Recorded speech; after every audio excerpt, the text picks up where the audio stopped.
Bom dia, meu irmão. Bom dia, minha irmã. Que alegria nós estarmos iniciando o segundo dia do nosso projeto Verbum. Eduardo, o que é o projeto Verbum? Projeto Verbum é um projeto de leitura contínua e orante das Sagradas Escrituras. É um projeto que eu tenho desenvolvido com você, que me acompanha pelo YouTube, com você que está me acompanhando pelo Instagram também. Eu acolho vocês nas mais diversas plataformas e eu gostaria de dizer que para mim é uma alegria. Ontem nós começamos a estudar a Carta de São Paulo aos Efésios e os comentários foram muito positivos. Eu agradeço vocês e fico, de fato, feliz por poder, de alguma forma, contribuir com a caminhada cristã de vocês. De alguma forma, poder servir vocês no crescimento das Sagradas Escrituras que a Santa Igreja nos legou e que a Santa Igreja nos diz que é a alma da teologia. A Santa Igreja nos ensina no seu catecismo que é infalível, inspirada, inerrante, de modo que é um exercício espiritual muito válido nós nos ajuntarmos para estudarmos as Escrituras. Você que está nos assistindo pelo YouTube, eu quero pedir um favor para vocês. Eu quero pedir para você se inscrever no canal, acionar o sininho e dar um like nesse vídeo. Quando você se inscreve, quando você dá o like no vídeo, você está dizendo para o YouTube que esse vídeo é bom, que esse vídeo vale a pena ser assistido, e o YouTube entrega esse vídeo para mais pessoas, tá bom? Então, quando eu peço para você dar o like, deixa o seu like, se inscreve, é para você contar para o YouTube que você está gostando, que você gostou do que você está assistindo, tá bom?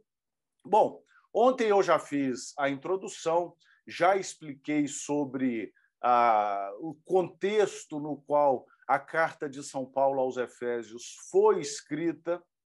Hoje eu já vou entrar direto no texto bíblico. Ontem nós lemos Carta de São Paulo aos Efésios, versículos 1 e 2. Foi a gente viu lá o remetente, o destinatário e uma saudação. Então, foi o iniciozinho mesmo da epístola. Agora, nós vamos ler capítulo 1, versículos 3 a 14.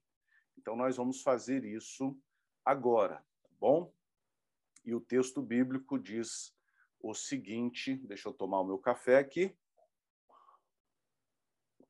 porque eu convidei vocês para tomarem café da manhã junto comigo, todos os dias, quer dizer, toda segunda, terça e quarta.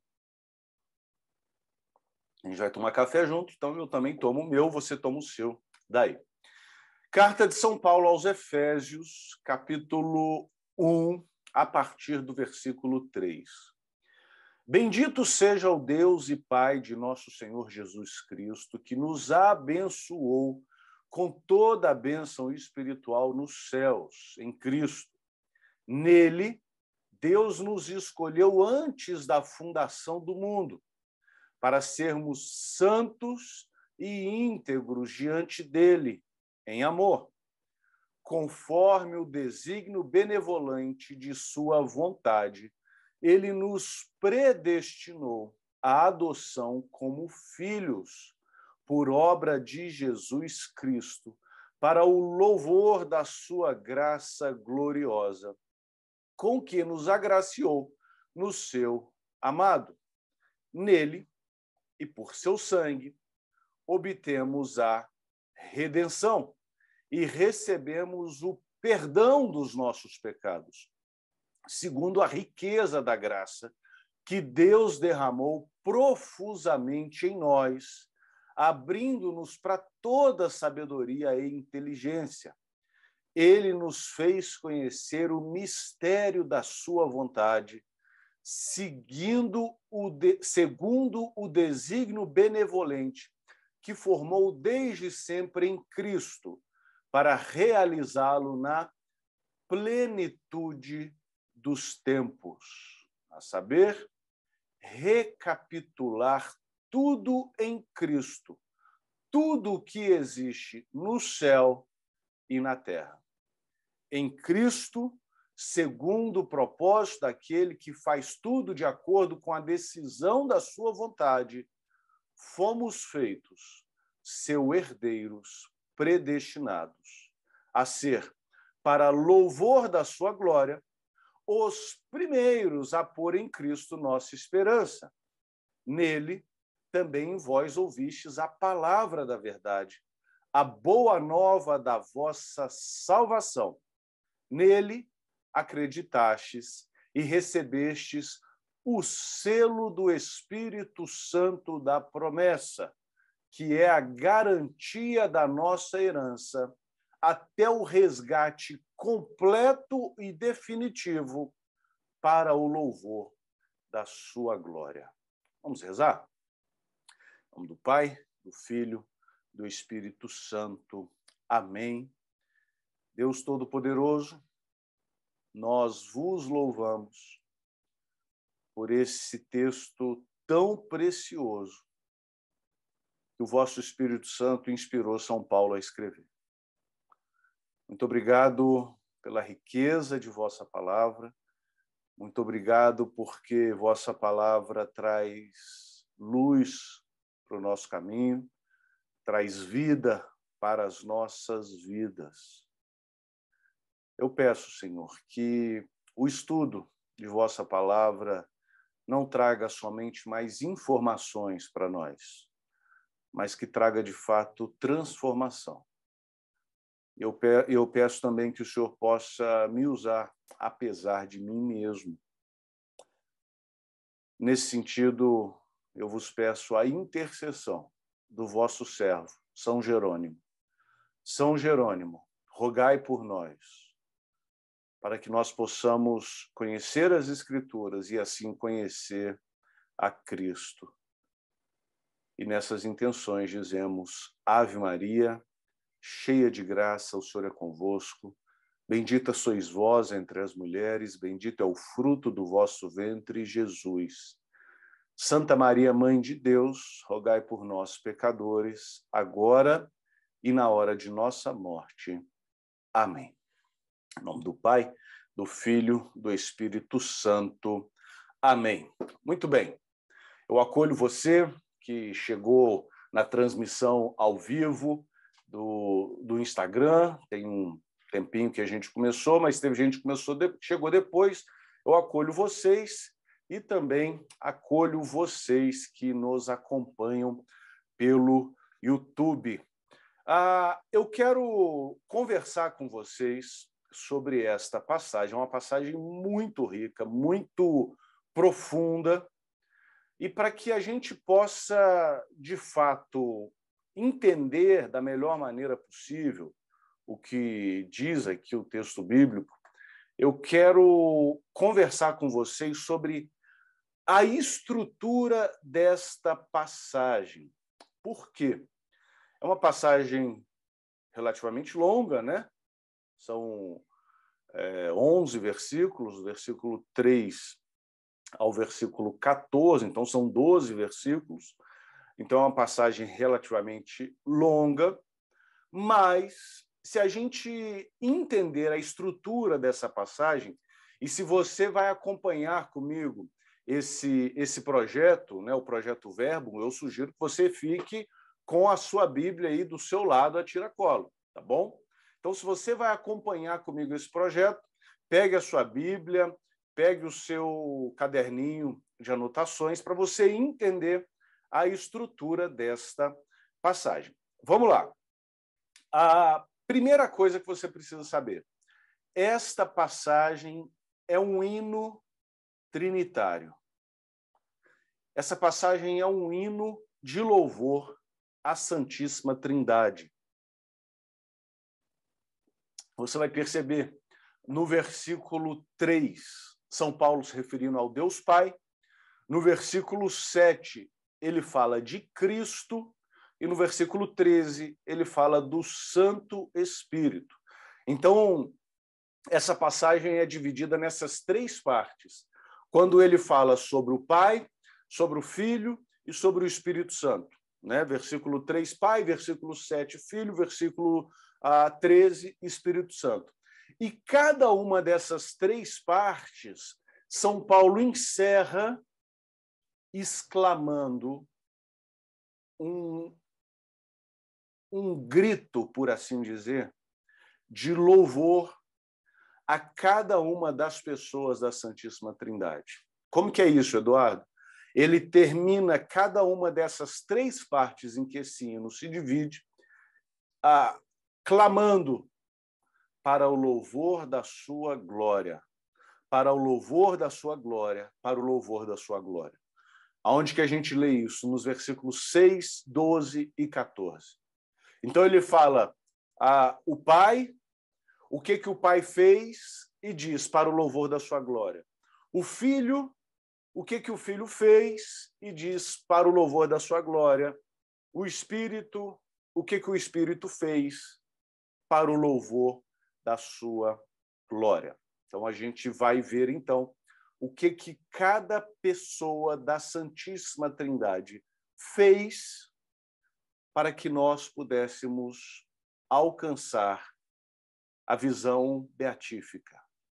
O que cada uma das pessoas da Santíssima Trindade fez para que nós pudéssemos sermos salvos, sermos reconciliados com Deus, caminhar com Deus. Esse texto nos conta, nos fala um pouquinho sobre, vou usar um termo aqui teológico, né?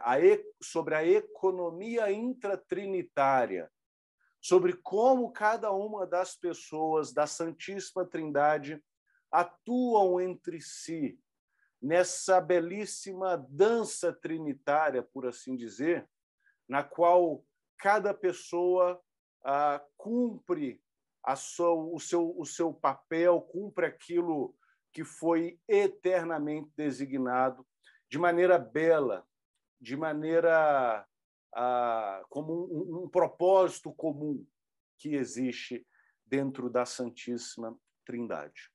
Então, agora que você já entendeu a estrutura dessa passagem, vamos ver o que cada pessoa da Santíssima Trindade fez por amar você. Por amar você. Versículo 3. Bendito seja o Deus e Pai, ou seja, começa falando do Deus Pai, né? Bendito seja, que nos abençoou com toda sorte de bênção espiritual no céu em Cristo. Então, aqui São Paulo faz um jogo de palavras. Bendito, abençoou e bênção. Tá? Bendito, abençoou e bênção. Bendito seja Deus Pai que nos abençoou com toda a bênção espiritual nos céus. Esse jogo de palavras é muito importante, porque Deus é bendito eternamente. E nós fomos criados nesta bênção. E a palavra bênção aqui é carregada, tá? É paz, harmonia, saúde, prosperidade. Mas o pecado fez com que nós perdêssemos essa bênção. Nós perdemos a graça santificante por causa do pecado. E o Deus Pai, em Cristo, nos abençoou com toda a bênção. Ou seja, nos restaura o que foi perdido na criação. Por isso que nós somos uma nova criação. Se alguém está em Cristo, é uma nova criação, porque Deus nos restaura a bênção da criação. Bênção espiritual nos céus. Aqui São Paulo está falando de uma bênção celeste, não apenas daquilo que podemos desfrutar nesse mundo, mas uma bênção que vai além. E como que ele fez isso? Versículo 4. Ele nos escolheu antes da fundação do mundo. Versículo 5, ele nos predestinou. E ainda no versículo 5, ele nos adotou. 3 coisas que Deus fez por nós, né? Primeiro e mais geral, ele nos abençoou, ele nos restaurou a bênção da salvação, a bênção perdida lá no Éden, ele restaura em nós em Cristo. E o que ele fez? Desde antes que houvesse tempo, ele nos escolheu, ele nos predestinou e ele nos adotou. Vou falar sobre cada um desses verbos, tá? Primeiro, ele nos escolheu. O tema da eleição é um tema muito comum no Antigo Testamento.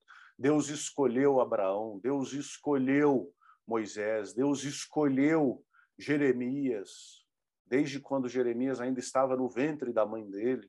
Deus escolheu o povo de Israel. Então, Deus é aquele que toma a iniciativa. Isso é mais ou menos óbvio, queridos, porque se Deus não tivesse tomado a iniciativa, nós não teríamos tomado a iniciativa por Deus, tá? A nossa salvação depende da iniciativa de Deus. Esse é o ensino da Santa Igreja e o ensino das Sagradas Escrituras. É Deus quem toma toda a iniciativa. Então, ele nos escolheu. Coloca aí um alfinete em cima dessa palavrinha escolheu, porque já eu volto aqui, tá? E ele nos predestinou. O que é predestinar? É isso mesmo. Ele, antes que o mundo existisse, ele predestinou os cristãos, predestinou a igreja para ser salva por Cristo, para ser transformada por Cristo, para pertencer a Cristo. Como que essa predestinação se dá? Nos mínimos detalhes, a gente tem algumas interpretações distintas. Nós temos a interpretação tomista de Santo Tomás de Aquino, que é a qual eu pendo mais, mas tem também a interpretação molinista. Então, assim, não é o tema do nosso estudo entrar nos meandros do significado da palavra predestinou. O fato é que Deus tomou a decisão de nos salvar, e isso basta. A adoção, e nos adotou como filhos. Isso aqui é fantástico. Nós somos filhos de Deus por adoção. Nós somos filhos de Deus porque Deus decidiu nos adotar. Nós não somos filhos de Deus pelos nossos méritos. Nós somos filhos de Deus porque Deus decidiu, pela obra de Cristo, nos tornar filhos de Deus. Em Cristo, nós somos inseridos na família de Deus. Então, nós temos Cristo como nossa espécie de irmão mais velho, por assim dizer. Nós temos Jesus como nosso pai, e nós somos uma grande família, tá bom? E, naturalmente, também nós temos Nossa Senhora como nossa mãe. Ontem eu conversava com um querido que está querendo se tornar católico, mas tem alguma dificuldade, né, sobre reconhecer Nossa Senhora como nossa mãe. E eu disse para essa pessoa, né, Nossa Senhora é mãe de Jesus? Ele disse, sim, naturalmente que sim. Eu falei, Jesus é o corpo da igreja? Ele falou, sim. Eu falei, Jesus é o cabeça da igreja? Ele disse, sim. E eu falei, e você faz parte desse corpo? E ele falou, sim, faço parte. Eu falei, bom, então, se Nossa Senhora é mãe de Jesus, Nossa Senhora é mãe da cabeça, ela é mãe do corpo também. E se o cabeça honrou Nossa Senhora, porque Jesus tinha que honrar pai e mãe, nós também devemos honrar Nossa Senhora. Bom? Então, nós participamos da família da fé. A gente trabalhou aqui com 3 verbos, então. Escolheu, predestinou e adotou. E eu falei para você colocar um alfinete no verbo, porque a gente ia voltar no verbo escolheu. Por quê? Pelo seguinte, Deus nos escolheu para pertencermos a Ele? Sim. Mas existe um mistério na eleição. E qual que é o mistério da eleição? Nós fomos eleitos para um propósito. Nós fomos eleitos para um propósito. O povo de Israel foi eleito para ser um sinal da redenção de Javé para todas as nações. Nós, membros da Santa Igreja, nós fomos eleitos também com um propósito, com uma missão, sermos um sinal ou sermos um sacramento. A Santa Igreja é sacramento de salvação, sermos um sacramento de salvação para o mundo. E no versículo 4, Paulo ainda diz: eleitos para sermos santos. Nós fomos escolhidos para sermos santos. Então, se você acha que foi escolhido, mas não vive uma vida santa, repense isso. Repense. Porque a sua eleição, ela não está dissociada de uma vida santa, pelo contrário. As Escrituras dizem: confirmem a vossa eleição, ou seja, mostrem que vocês, de fato, são eleitos vivendo uma vida santa. Então, Deus te elegeu, Deus te escolheu com um propósito: você ser santo. Tá bom? Então, a gente viu aqui o que o Deus Pai fez por nós, e São Paulo termina esse trecho no versículo 6, dizendo: para o louvor da sua graça gloriosa. E aí ele começa um outro trecho aqui no versículo 7, quando ele fala de Jesus. Versículo 7 diz: em Jesus, em Cristo, e por seu sangue, obtemos a redenção e recebemos o perdão dos nossos pecados, segundo a riqueza da sua graça, que Deus derramou profusamente em nós. Ele nos fez conhecer o mistério da sua vontade, que formou desde sempre em Cristo, para realizá-lo em Cristo, para realizá-lo na plenitude dos tempos em Cristo. Recapitular tudo em Cristo, tudo o que existe no céu e na terra. Gente, esse texto é muito profundo. Olha só o que Cristo fez por você ao se tornar homem. Primeiro, ele te resgatou. Nós temos a redenção pelo sangue. O que é redenção pelo sangue? Jesus se entrega na cruz como um verdadeiro e próprio sacrifício.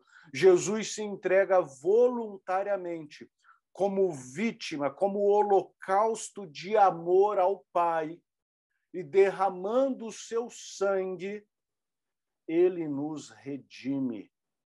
Essa palavra redenção aqui, quando o leitor de São Paulo lesse isso, ele ia se lembrar instantaneamente do momento no qual o povo de Israel, que estava debaixo do jugo da escravidão no Egito, foi resgatado, foi liberto da escravidão egípcia pelo sangue do Cordeiro para viver uma vida livre como filhos de Deus. O israelita foi resgatado, foi redimido. Redenção é isso, tá? É quando você resgata algo, quando você paga um valor para você resgatar algo, para você libertar alguém. Então, os israelitas foram redimidos da escravidão egípcia. Nós fomos redimidos da escravidão ao pecado, da escravidão aos às nossas inclinações más da nossa carne, da escravidão à influência do inimigo das nossas almas. Nós fomos redimidos. E qual foi o preço pago por essa redenção? Para que essa redenção fosse possível? O sangue de Jesus. O sangue de Jesus. Jesus, voluntariamente, graciosamente, se entrega na cruz, E por meio disso nós recebemos o perdão das nossas faltas. Pelo que Jesus fez por nós na cruz, nós podemos ser perdoados. Ah, Eduardo, então se é pelo que Jesus fez por nós na cruz, então eu não preciso ir ao padre me confessar, eu não preciso ser batizado. Não vamos ser tonto não, tá, gente? Não vamos ficar com argumento infantil aqui não, combinado? O que Jesus fez na cruz garantiu salvação para vocês. E o que são os sacramentos? Os sacramentos são os canais através dos quais aquilo que Jesus fez na cruz fluem até vocês. O padre, quando diz eu te absolvo dos seus pecados, ele não o faz pelo poder dele, ele o faz pelo poder de Cristo, pela autoridade de Cristo concedida a ele, e além disso, ele só o faz por causa daquilo que Cristo fez na cruz. Se Cristo não tivesse se entregado na cruz, essas palavras, eu te absolvo dos seus pecados, não teriam validade alguma. Então, aquilo que Jesus fez por você na cruz é aplicado na sua vida. Tá bom? Segundo a riqueza da sua graça. Mas tem uma outra coisa que Cristo fez aqui. Versículo 10. Na plenitude dos tempos, Deus recapitulou tudo em Cristo. O que é recapitular? Recapitular é recontar a história. É reviver a história.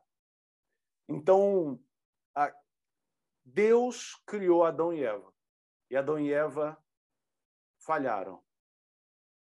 Deus entra na história na pessoa de Cristo.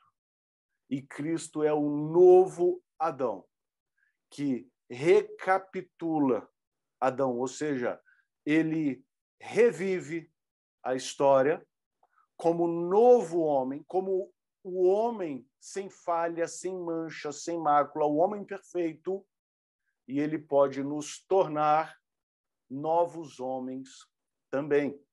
E ele não só recapitulou Adão, como Cristo também recapitula o povo de Israel, recapitula Moisés. Né? A gente pode falar disso em um outro momento.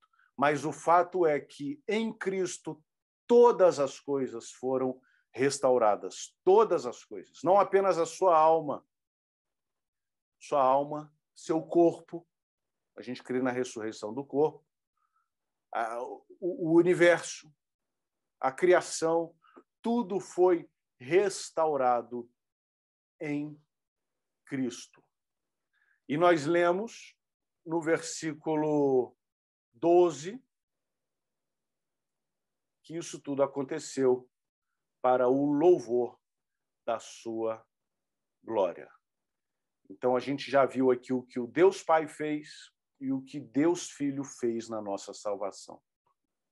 Deus Pai nos escolheu, nos adotou, nos predestinou. Deus Filho derramou o seu sangue na cruz, recapitulou todas as coisas em si. E aí nós vemos também que isso tudo é para o louvor da sua glória. Em Cristo nós temos esperança. Então, Cristo também é louvado, a glória de Cristo também é louvada. E agora, no versículo 13, a gente tem também uma das mais antigas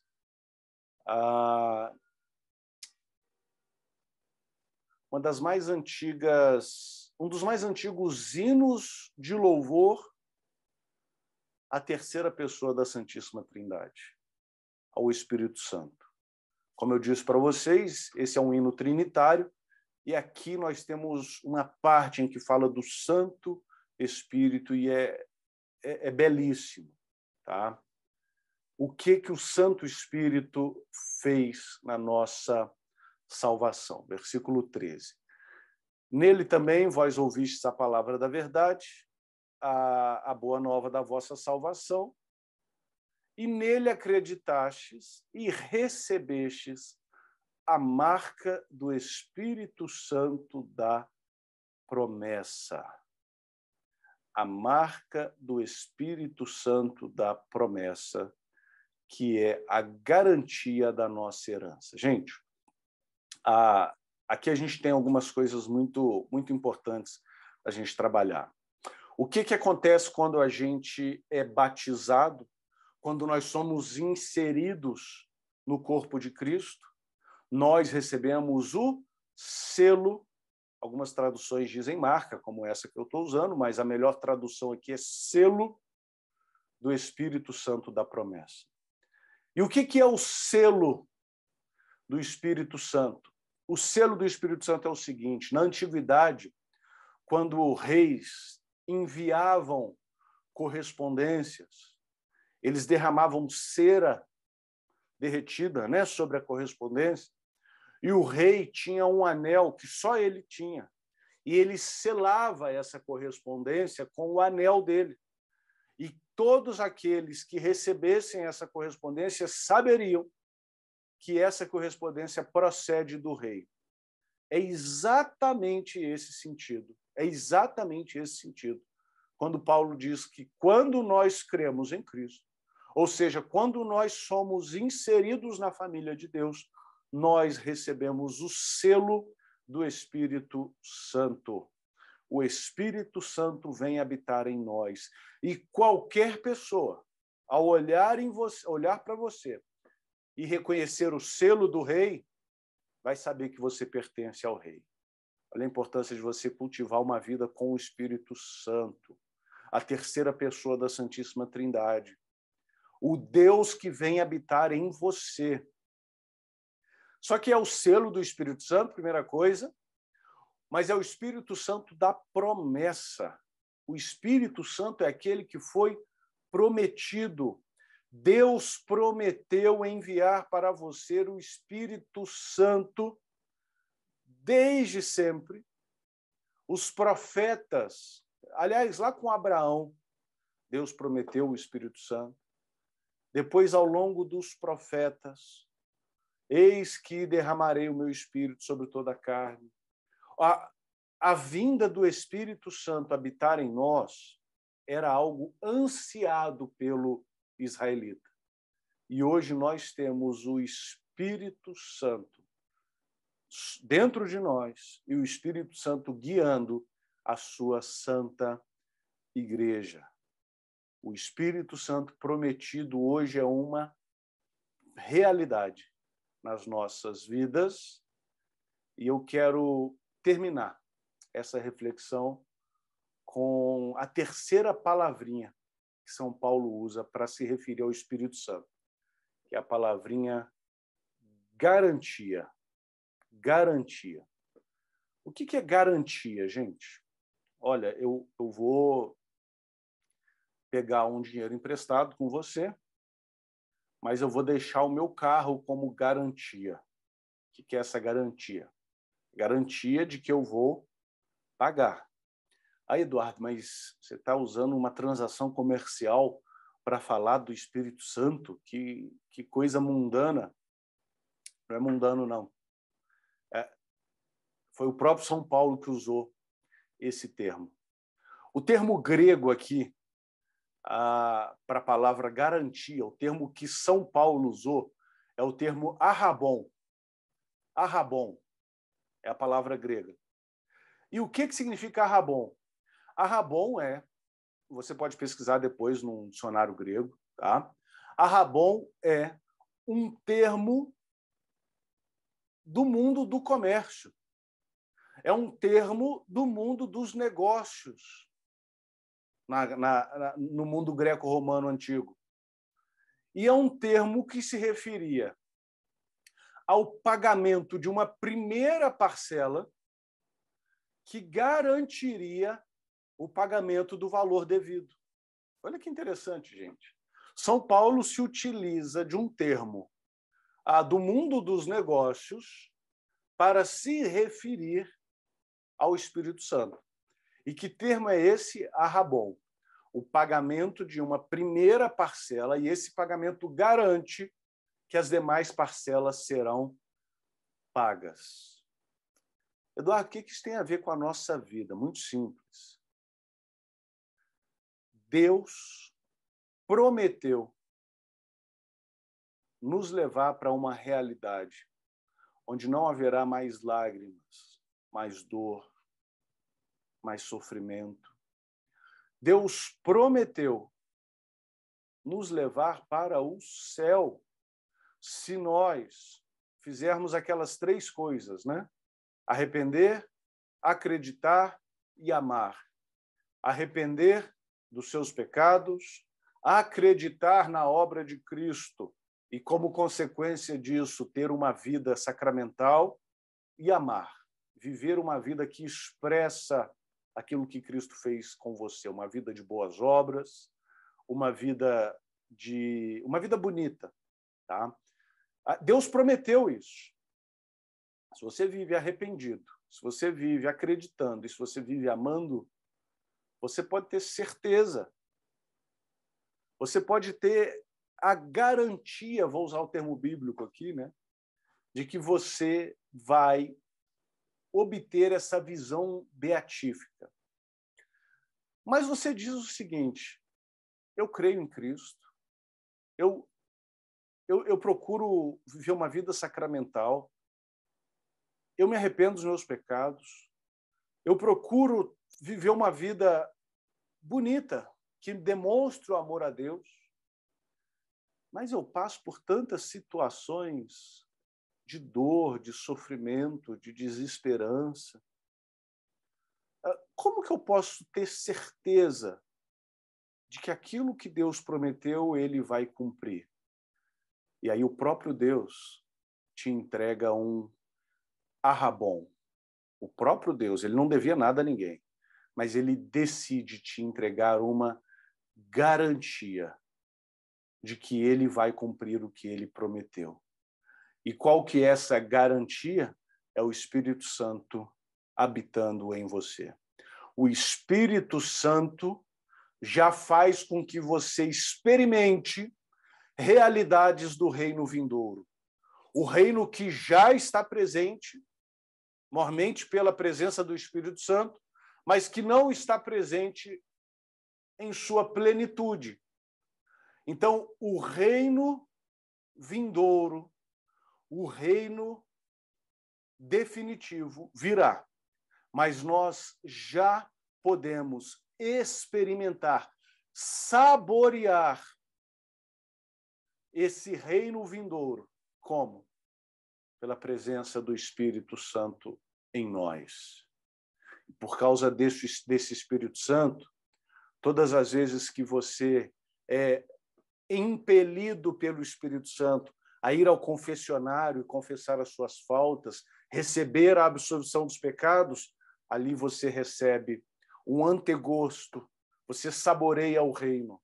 Quando, pelo Espírito Santo, você vai à missa e você comunga, ali você recebe, você saboreia o reino.